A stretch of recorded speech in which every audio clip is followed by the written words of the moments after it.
السلام علیکم ورحمۃ اللہ وبرکاتہ۔ سامعین قارئین، الحمدللہ وکفی وسلام علی عبادہ الذین اصطفی، اما بعد فاعوذ باللہ من الشیطان الرجیم، بسم اللہ الرحمن الرحیم۔ یرفع اللہ الذین آمنوا منکم والذین اوتوا العلم درجات۔ قال اللہ تعالی فی مقام آخر، انما یخشی اللہ من عبادہ العلوم۔ وقال اللہ تعالی فی مقام آخر، وفوق کل ذی علم علیم۔ سبحان ربک رب العزۃ عما یصفون، وسلام علی المرسلین، والحمد للہ رب العالمین۔ اللہم صلی علی سیدنا محمد وعلی آل سیدنا محمد وبارک وسلم۔ اللہم صلی علی سیدنا محمد وعلی آل سیدنا محمد وبارک وسلم۔ اللہم صلی علی سیدنا محمد وعلی آل سیدنا محمد وبارک وسلم۔ دنیا میں ہر انسان کامیابی زندگی گزارنے کا متمنی ہے۔ زندگی کا کامیاب دو طرح ہے۔ زندگی کامیابی دو طرح ملتی ہے، ایک مال سے، دوسری نیک اعمال سے، مگر دونوں میں ایک بنیادی فرق ہے۔ مال جس طرح عارضی اور فانی چیز ہے، اسی طرح اس سے ملنے والی عزت بھی فانی ہے۔ میری پیاری پیاری بہنوں، ماؤں، بیٹیوں، شاخ نازک پہ جو آشیانہ بنے گا ناپائیدار ہوگا۔ جن لوگوں نے مال کی وجہ سے عزتیں اٹھائیں، ایک دن ان کو ذلت اٹھانی پڑتی ہے۔ دوسری عزت جو اعمال سے ملتی ہے وہ دائمی ہوتی ہے، اس لیے اعمال صالح باقاعدہ قیامت تک ہوتے ہیں۔ لیکن نیک اعمال کرنے کے لیے عمل کی ضرورت ہے۔ تو یوں معلوم ہوا کہ اگر انسان عزتوں بھری زندگی گزارنا چاہتا ہے، اسے علم حاصل کرنے کی ضرورت ہے۔ تو میری بہنوں، بیٹیوں، ایک شخص نے حضرت علی رضی اللہ تعالی عنہ کے پاس آیا اور کہنے لگا، حضرت میں علم حاصل کروں یا مال کماؤں؟ آپ نے فرمایا کہ علم حاصل کرو، اس لیے کہ علم کو مال پر ترجیح ہے، فضیلت ہے۔ علم کو مال پر ترجیح بھی ہے، فضیلت بھی ہے۔ اس نے کہا، حضرت تھوڑی تفصیل بتا دیجئے۔ تو فرمایا، علم انبیاء کرام کی میراث ہے، جبکہ مال فرعون اور قارون کی میراث ہے۔ علم جتنا زیادہ بڑھتا ہے، محبت کرنے والے زیادہ ہو جاتے ہیں، اور مال جتنا زیادہ بڑھتا ہے، حسد کرنے والے زیادہ ہوتے ہیں۔ وقت کے ساتھ ساتھ مال کی قیمت گھٹتی چلی جاتی ہے، جبکہ وقت کے ساتھ ساتھ علم کی قیمت بڑھتی چلی جاتی ہے۔ تجھے مال کی حفاظت کرنی پڑے گی، جبکہ علم خود تیری حفاظت کرے گا۔ تیرے مال کو ہر وقت چوری کا خدشہ رہے گا، اور تیرے علم کو کوئی خدشہ نہیں ہوگا۔ دولت تیرے سینے میں محفوظ رہے گی۔ فرمایا، قیامت کے دن اللہ تعالی رب العزت مال کے بارے میں دو سوال پوچھیں گے کہ کہاں سے کمایا اور کہاں یہ خرچ کیا۔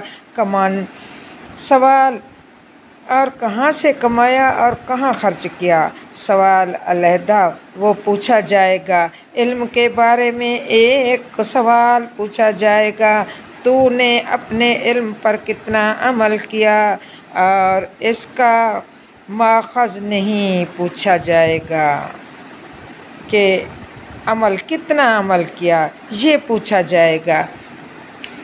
تو پیاری بہنوں بیٹیوں، پھر ایک عجیب بات فرمائی کہ اگر تو چاہے تو اپنے علم کے ذریعے سے مال حاصل کر سکتا ہے، مگر مال کے ذریعے سے علم حاصل نہیں کر سکتا۔ اور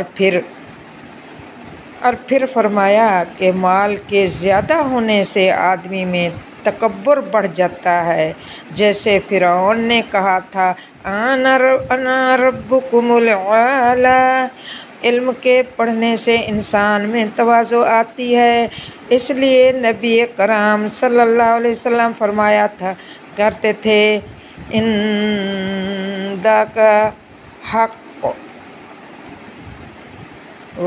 اور تو علم کو عمل پر بہت زیادہ فضیلت حاصل ہوتی ہے۔ خوش نصیب ہیں وہ طلباء جن کو اللہ رب العزت نے علم کے حصول کے لیے قبول فرمایا ہے، چن لیا ہے۔ یہ دنیا اور اسباب ہے، یہ دنیا دارالاسباب ہے، جہاں پر ہمیشہ عزت ملنے کا کوئی نہ کوئی سبب ہوتا ہے۔ انبیاء کرام کو اللہ نے جو امتیازی شان عطا فرمائی، ان کا سبب ان کا علم بنا۔ قرآن کریم میں سے چند مثالیں اس کی ہیں، بغیر تو دل کو سکون ہی نہیں آتا، علم کے بغیر دل کو سکون نہیں ملتا۔ جیسے حضرت آدم علیہ السلام کو مسجود ملائکہ بنے، حضرت آدم علیہ السلام کو اللہ تبارک و تعالیٰ پیدا کیا، اور اسی علم کی وجہ سے مسجود ملائکہ بنے۔ یہ ان کی ایک امتیازی شان تھی۔ اس علم کا سبب کیا تھا؟ علم آدم الاسماء کلھا، علم آدم الاسماء کلھا۔ اللہ رب العزت نے انہیں علم ان اسماء، ان چیزوں کا، اشیاء کا عطا فرما دیا تھا۔ جب فرشتوں سے پوچھا کہ تم ہمیں ان چیزوں کے نام بتاؤ، کہنے لگے سبحانک لا علم لنا الا ما علمتنا۔ جب سیدنا آدم علیہ السلام سے پوچھا تو انہوں نے ان چیزوں کے نام بتا دیے۔ فرمایا اسجدوا لآدم، اے فرشتو اب تم آدم کو سجدہ کرو، تم سیدنا آدم علیہ السلام کو سجدہ کرو۔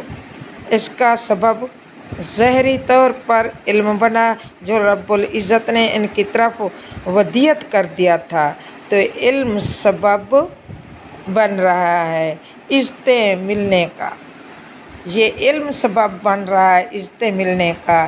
یہاں پر فرشتے عزت کر رہے ہیں، سجدہ کر رہے ہیں، کس کی وجہ سے؟ علم کی وجہ سے۔ حضرت آدم علیہ السلام کو اشیاء کے ناموں کا علم عطا کیا گیا تھا، اس پر ان کو اتنی عزت ملی۔ اے مومنو، اے مومن بہنو، اے مسلمان بہنو، اگر تجھے اللہ رب العزت نے علم کے لیے چنا ہے تو علم حاصل کرو دین کا، اور علم ہی سیکھو، اور تمہیں بھی اللہ تبارک و تعالیٰ اسی علم کی وجہ سے عزت عطا فرمائے۔ سیدنا داؤد علیہ السلام اللہ رب العزت کے پیغمبر ہیں۔ اللہ رب العزت نے ان کو جوانی میں نبوت سے بھی سرفراز فرمایا، اور ان کو دنیا کے بھی شاہی عطا فرمائی، تخت و تاج بھی دیا۔ یہ تخت و تاج ان کو کیوں ملا؟ اللہ تعالیٰ نے ان کو ایک خاص چیز بنانے کا علم عطا کر دیا تھا۔ وہ لوہے کی کڑیاں بناتے تھے۔ اللہ تعالیٰ فرماتے ہیں وَعَلَّمَهُ صَنْعَةَ لَبُوسٍ لَكُمْ عِلْمًا، میں نے ان کو علم دے دیا۔ سبحان اللہ، نسبت علم کی طرف کی تو یہ علم تھا جو ان کو عطا کیا تھا۔ یہ کہ لوہے کی کڑیاں جو زرہ بناتے تھے، زرہ تھیں، یہ سب علم عطا کیا، اللہ نے عطا کیا، یہ علم کی وجہ بنے۔ حضرت سلیمان علیہ السلام کو ملکہ بلقیس پر اللہ تعالیٰ نے فتح عطا فرمائی، عزت ملی، فاتح بنے اور ملکہ بلقیس نے اسلام قبول کیا۔ اس کا ظاہری سبب کیا بنا؟ ان کا علم بنا۔ یا ایھا الناس علمنا منطلق الطیر، آیت: اے لوگو، ہمیں پرندوں سے گفتگو کا علم عطا کیا گیا۔ ہدہد کے ساتھ گفتگو کی، فرمایا کہ بھائی کدھر غائب تھے؟ ام کنت من الغائبین، کہنے لگا جی ہاں، میں آپ کے لیے خبر لایا ہوں۔ اس نے ملکہ بلقیس کی بات سنائی۔ یہاں سے یہ واقعہ شروع ہوا اور بالآخر ملکہ بلقیس کو رب العزت سے اسلام عطا کیا اللہ تبارک و تعالیٰ نے۔ تو آپ بتائیے، سیدنا سلیمان علیہ السلام کو یہ جو عزت ملی، اس کا سبب کیا بنا؟ ان کا علم بنا۔ سیدنا یوسف علیہ السلام کو اللہ تبارک و تعالیٰ عزت دی اسی علم کی وجہ سے۔ وَلَمَّا بَلَغَ أَشُدَّهُ آتَيْنَاهُ حُکْمًا وَعِلْمًا كَذَلِكَ نَجْزِي الْمُحْسِنِينَ۔ اللہ رب العزت نے کامیاب فرمایا۔ کئی سال جیل میں رہنا پڑا، بالآخر ایک ایسا واقعہ پیش آیا کہ جس کی وجہ سے جیل سے نکالے گئے، وہ جیل سے نکالے گئے اور تخت پر بیٹھ گئے، تو ان کا سبب علم بنا۔ یہ ہے علم کی شان۔ سیدنا آپ سرور کائنات، سید المرسلین، اولین آخرین کو آخر بنا کیا علم کتنا عطا کیا؟ فرمایا کہ میرے محبوب وَعَلَّمَكُم مَّا لَمْ تَكُونُوا تَعْلَمُونَ وَكَانَ فَضْلُ اللَّهِ عَلَيْكَ عَظِيمًا۔ تو قرآن مجید کتنی مثالیں ملتی ہیں کہ یہ شان، یہ مقام، یہ عزتیں ان کو علم کے سبب سے ملیں۔ علم انسان کو عزتیں دیتا ہے، ذہن دیتا ہے۔ حضرت شیخ مفتی اس عاجز کو بھی ان کی صحبت میں بیٹھنے کا موقع نصیب ہوا اور علم حاصل کرنے کی توفیق ہوئی۔ ایک عجیب بات فرمائی کہ علم وہ نور ہے جس کے حاصل کرنے کے بعد علم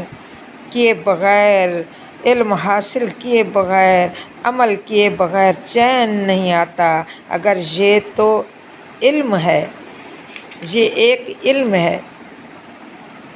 رب العزت قرآن پاک میں بنی اسرائیل کے لیے فرماتے ہیں، جو بے علم علماء تھے، ان کی مثال گدھے کی ہے، ان کی مثال گدھے کی ہے جو کتابیں لاد کر رکھتا ہے اور عمل نہیں کرتا۔ علم اور معلومات کا فرق ہے۔ علم ایک چیز ہے، معلومات اور چیز ہے۔ تو میرے ایمان اور قرآن یہ جو ہے علم سے حاصل ہوتا ہے۔ علم بہت بڑی دولت ہے۔ علم کے بعد گمراہی ہے۔ جو لوگوں کو نصیحت بھی کرتے ہیں تو جانتے بھی ہیں اور دوسروں کو نصیحت بھی کر رہے ہیں، اور جو خود عمل نہیں کرتے، تو یہ ایک وہی گدھے کی مثال ہے۔ دونوں کو منافع بھی ہونا ہے، لیکن اس کے دل میں کچھ وقت کے بعد ایک ایسی طلب پیدا ہو جاتی ہے کہ وہ ٹھیک نہیں ہوتا۔ پھر علم کی تڑپ ایسی ہے کہ عمل کرنا پڑتا ہے۔ کتنی مرتبہ انسان کو پتہ ہوتا ہے کہ یہ